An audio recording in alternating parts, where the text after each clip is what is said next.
За дүүргийн бассейны хувьд бол 2011 оны 9 сард баригдаж эхэлсэн. За өнөөдөр ингээд ашиглалтанд ороход бэлэн болоод усаа тавьчаад ингээд байж байна. За 25 м-ийн урттай. За дэлхийн стандартын хэмжээ гэсэн үг л дээ. 3 замтай.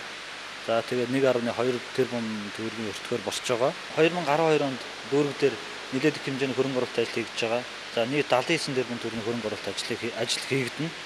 За эдгээр томоохон дурдах юм бол за дүүргийн нутаг дэвсгэр 4-р хорон дээр бүх залуучуудын барьяасаа хөлбөмбөгийн ордон байгуулагдана.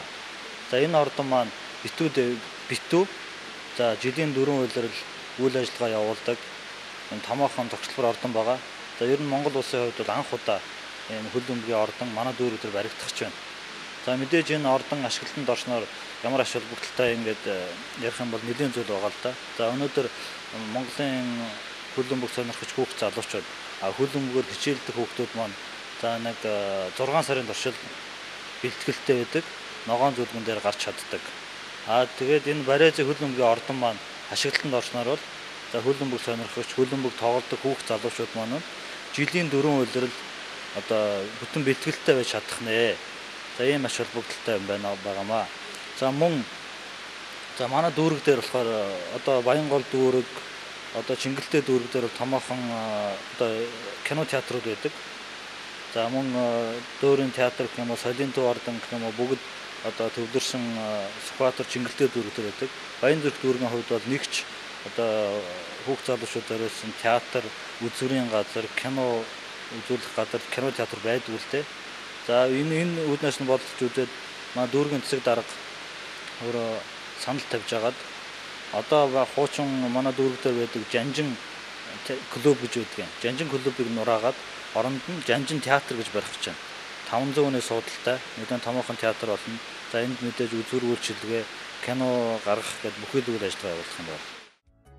Дүүргийн ажлын 85%-ийг нугалдаг гэж хэлэлцдэг. Үйлдвэр үйлчлэгээний хэлцээс өнгөрсөн жилд хийсэн бас нэгэн томоохон ажил бол хог шороонд дарагдсан байсан энэ талбайг жишг тогтчлолтой болгосон явдал юм аа.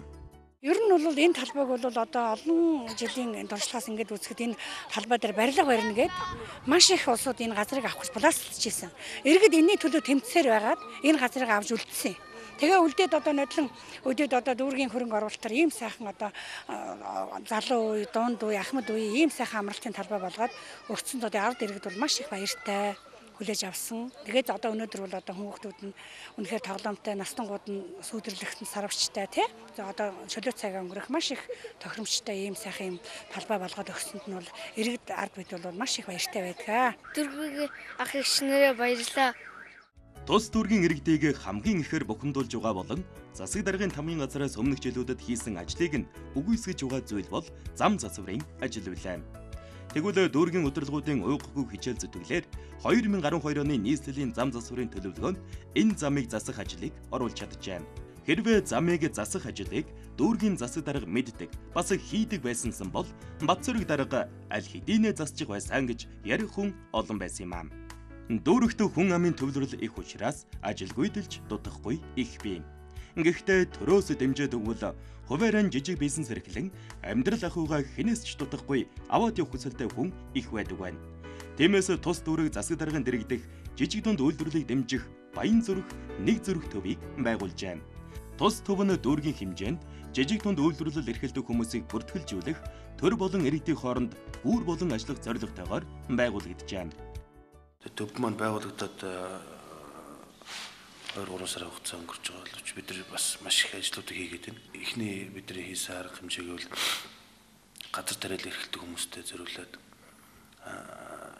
төмс хүнсний нарийн ногооны үр болон хүлэмжийг бид нар бас хөнгөлөлттэй үнээр үдээж байгаа юмнаас авч өглөө. Тэгээ хүмүүс нэлээд баяртай байгаа тэрэнд бол. Тэгээ хоёрдугаарт бол бид нар энэ жилийн хувьд бол манай өрхийн үйлдвэрлэлийг дэмжих жил болгон зарласан учраас бид өрхийн үйлдвэрлэгчтэйгээ энэ жил илүү түлхүү барьж төлхүүд эдэртэй хамтарч ажиллах тийм зорилттой явж байгаа. Тэгээд өрхийн үйлдвэрлэгч нарыг ховшоо бүлэг болон хамтарч ажиллаж байгаа. Тэгээд тэдгэр хүмүүсийн үйлдвэрлэсэн бүтээгдэхүүнийг бид нар бусад хэрэглэгчтэй холбож өгч, бусдад таниулж, тэднэрт холбох гүүрэн болж өгöd ажиллаж байгаа. Нодлон 2011 онд бол хөнгөлөлтөө зээлэнд хамрагдсан нийт үйлдвэрлэл 111 18 аж ахуй нэгж байгаа. Иргэн аж ахуй нэгж. Тэтгэврт 3.8 тэрбум төгрөгийн хөнгөлөлтөө зээлэнд хамрагдсан байгаа тэр хүмүүс. Тэгээд тэр зээл маань бол 5 жилийн хугацаатай 7% хүүтэй жижиг дунд үйлдвэрлэлийг дэмжих нэлээд боломжийн хөнгөлөлтөө зээл байгаа. Тэгээд тэрэнд хамрагдах зээлэнд хамрагдах хүсэлтэд иргэдэд бид нар бас сургалтанд хамруулж байгаа. Тэгээд өөрсдөр нь одоо яг юу хийх хүсэлтэй байгаа. Тэр төслийн талаар бид сургалтуудыг явуулж байна. Сүүлийн жилүүдэд цаг агаар эрс өөрчлөгдөж, үер усны аюул тасрахгүй байна. 2009 оны их үерт Баян Зүрх дүүргийн 19-21 дугаар хорооны иргэд өртөж, олон айлын гэр байшин урссан гашуун түүх бидэнд бай. Тэгвэл энэ л аимшиг түүхийг давтахгүй тулд дүүргийн удирдлагууд үерийн даланг барьж байгуулах тал дээр үнэхээр анхаарсан билээ. Чухам энэ үерийн байгууламжийг барьсан тулдаа л энэ жилийн ус ихтэй бороог аюулгүй давсан гэж ард иргэд хэлж байсан юм. Энэ байгууламж маань дүүргийн 6 хорооны нутаг дэвсгэрийг хамарж үерийн ус зайлуулах тийм зураг төсөлтөө тэрнийхээ дагуу ажил нь хийгдээд явж байгаа. Одоо өнгөрсөн жилийн хийгдсэн байгууламжийг одоо энэ бид хэдий хараад байгаа 13 14 дугаар хорооны нутаг дэвсгэрийн үерийн усыг одоо зайлуулах байгууламжууд хийгдсэн. Энэ бол энэ жилийн одоо бороо хур ихтэй жилд бол одоо маш сайн үүргээ гүйцэтгсэн байгаа. Тэгээд одоо энэ байгууламжаас үргэлжлээд цаашаа ажлууд нь дээшээ бүр манай төлөвлөсөн хороонууд руу хийгдээд явж байгаа.